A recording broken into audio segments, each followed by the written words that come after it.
Rasulullah. Allahumma sholli ala sayyidina Muhammad wa ala ali sayyidina Muhammad. Para santri wa jamaah rahimakumullah, alhamdulillah, marilah kita panjatkan puji syukur kepada Allah Azza wa Jalla. Salawat dan salamnya kita limpah curahkan kepada Nabiullah tercinta, yakni Nabi besar Muhammad sallallahu alaihi wasallam, pada keluarga, sahabat, tabi'in yang kita selaku umatnya sampai akhir zaman.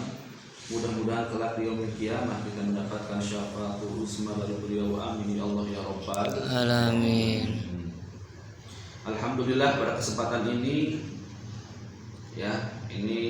kita akan lanjutkan pembahasan tentang kitab Mubahul Hadis. Ini karya Al-Alamah Jalaluddin As-Suyuti, Al-Alamah Al-Imam Jalaluddin As-Suyuti. Ini tentang hadis-hadis yang membahas tentang keutamaan fazilah, termasuk tentang ilmu dan ulama dan pasal-pasal yang lainnya. Sementara yang sudah Abi sampaikan sebelumnya adalah pada bab yang pertama, hadis yang ke-1. Ini sudah Abi jelaskan tentang pesan baginda Nabi kepada sahabat tercinta Ibnu Mas'ud radhiyallahu taala anhu. Masih ingat 3 pesan tersebut? Ya, apa saja?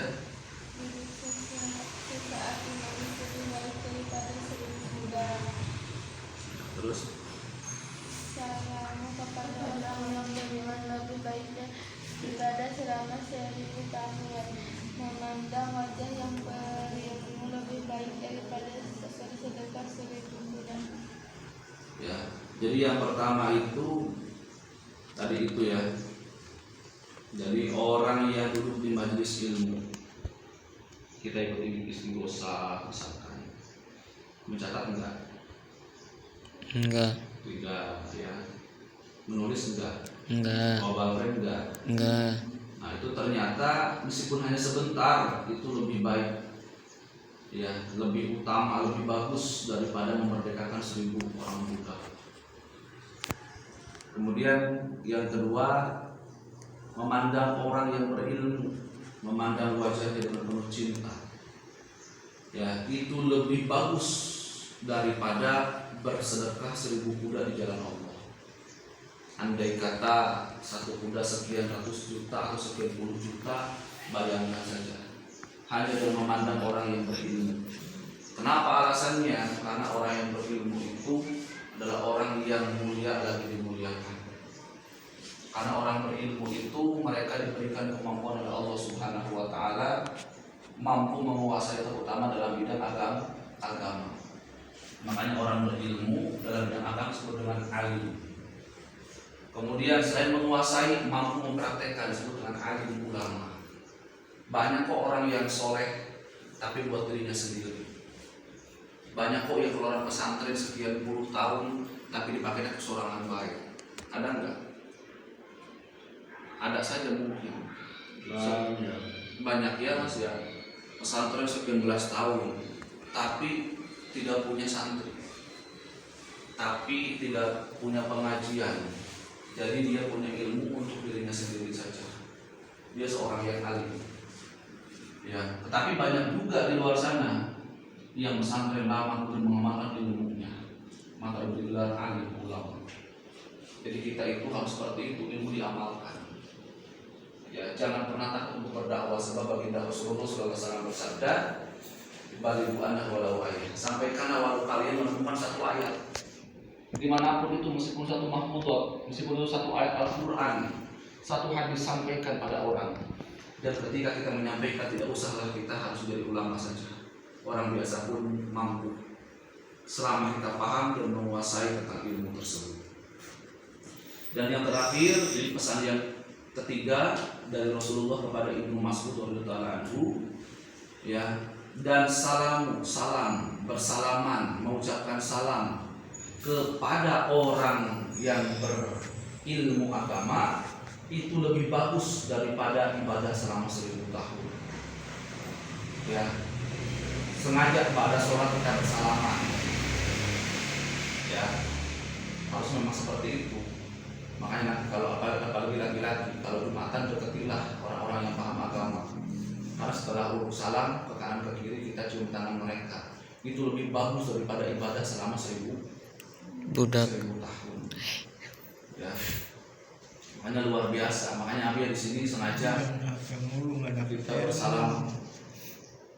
Ya, kita bersalam di sini ya, bukan tanpa alasan, supaya orang-orang yang awam agama mampu mendapatkan keutamaan menyentuh orang-orang yang paham agama dan mendapatkan pahala di dalamnya.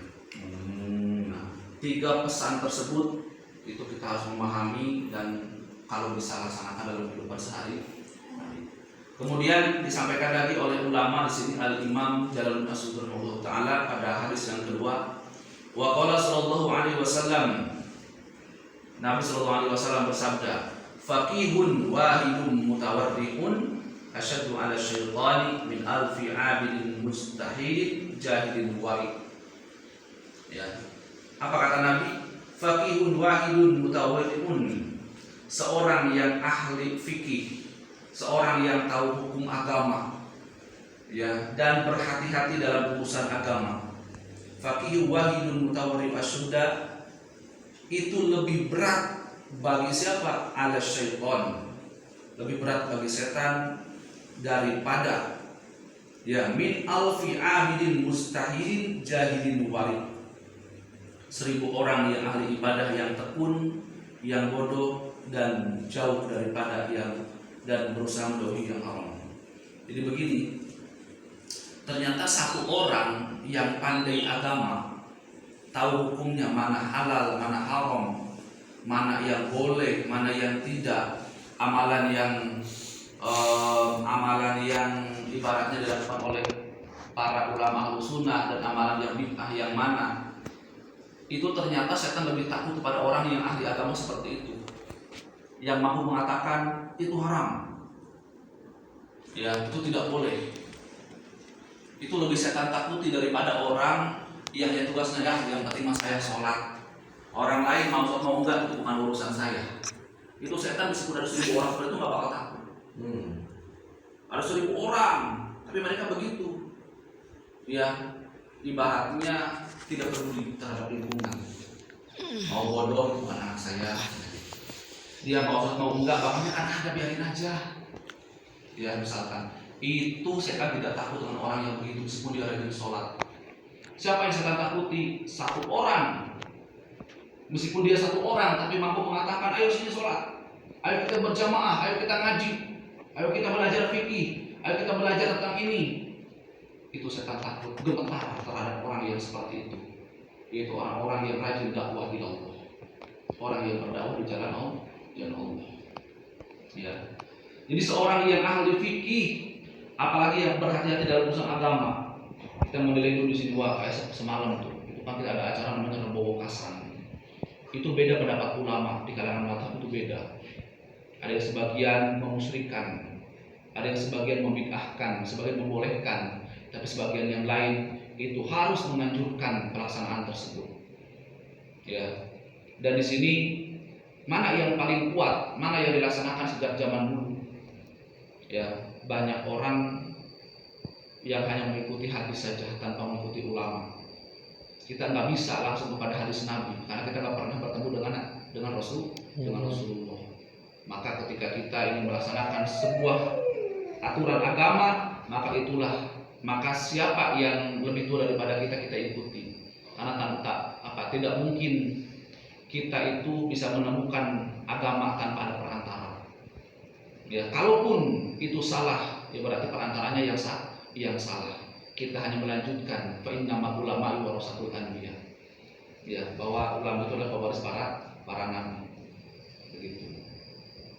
Jadi ternyata seorang yang ahli agama, apalagi berhati-hati masalah urusan agama, tidak sembarang kita membid'ahkan sesuatu selama keterangannya ada. Ya. Itu ternyata lebih berat bagi setan untuk diganggu. Ya, lebih susah, menakutkan daripada 1000 orang yang dia rajin ibadah, rajin sholat, rajin ngaji.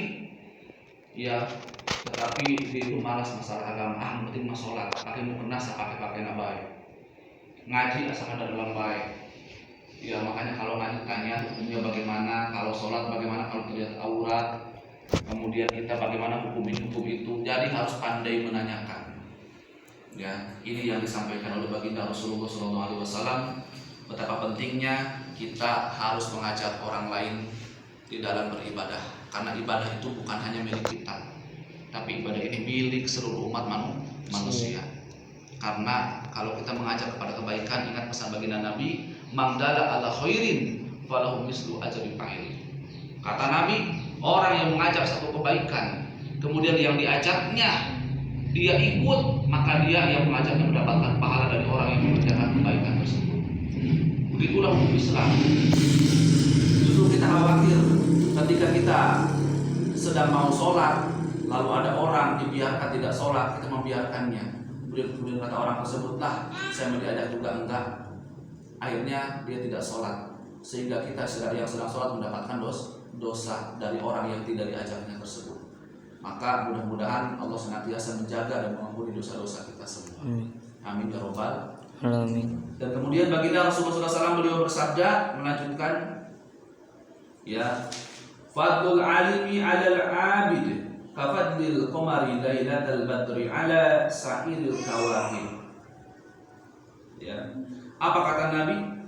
Keutamaan orang alim atas orang ahli ibadah itu seperti keutamaan bulan di malam purnama atas bintang-bintang yang lain. Ternyata orang yang ahli ibadah dengan orang yang berilmu itu berbeda. Karena Allah itu lebih cinta orang yang berilmu dibanding orang ahli ibadah. Awas hati-hati. Iya. Orang yang berilmu maka ibadahnya didasari dengan ilmu. Tapi orang yang beribadah belum tentu dia punya ilmu. Iya.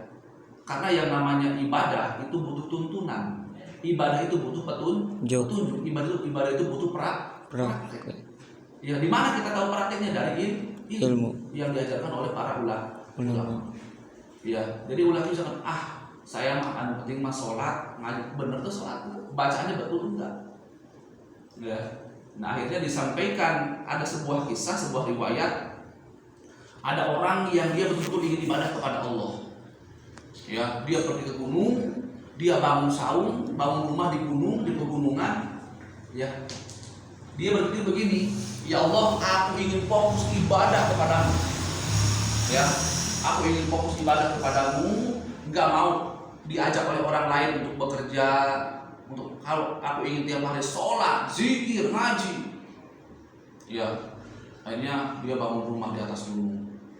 Singkat cerita, bertahun-tahun dia sholat ibadah, kemudian Allah mengujinya. Ya, didatangkanlah setan yang menyerupai manusia. Kemudian datang ya kepada orang tersebut yang di atas gunung. Wahai manusia, ya sudah berapa lama engkau sholat? Aku tiap waktu sholat nggak pernah ketinggalan.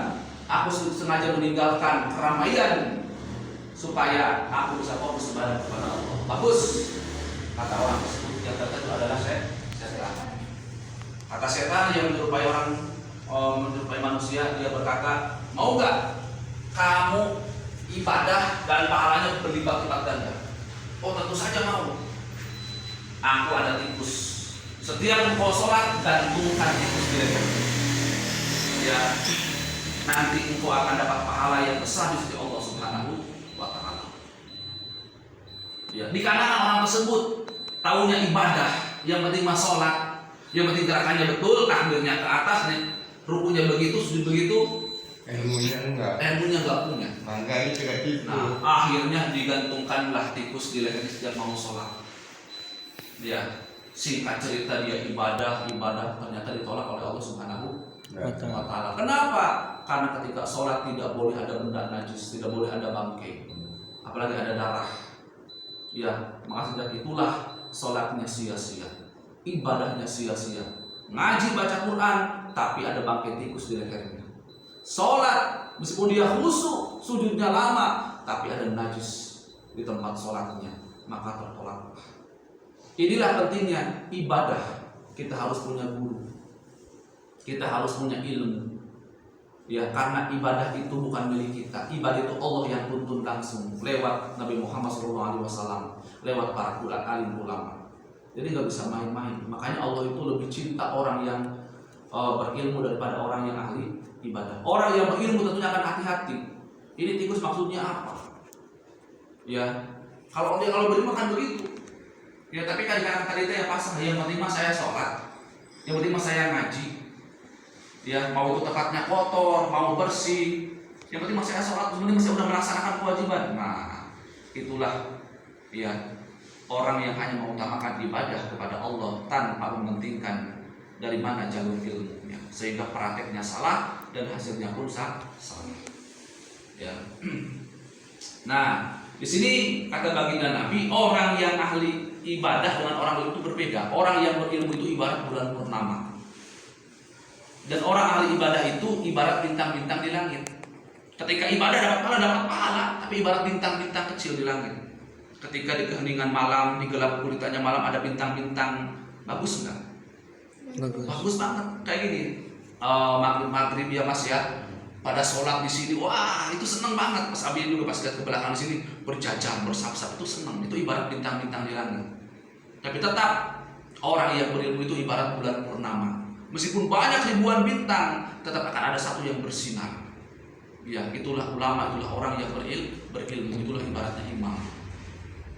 Maka tidak akan bisa disamakan. Ya, karena bulan purnama itu merupakan salah satu ciptaan Allah yang indah. Bahkan sebagian mengatakan bahwa bulan purnama ini tidak bisa dikalahkan meskipun hanya dengan bintang-bintang di langit.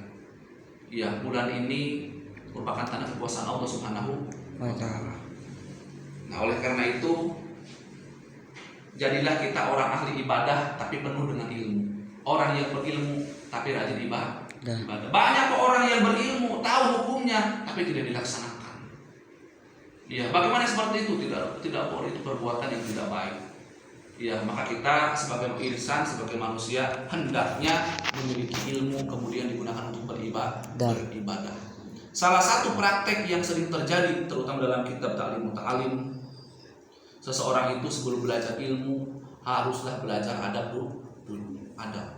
Ulama zaman dulu 30 tahun belajar adab. Bagaimana caranya sungkem, cium tangan kepada guru, bagaimana berbicara yang baik kepada guru, bagaimana. Itu 30 tahun.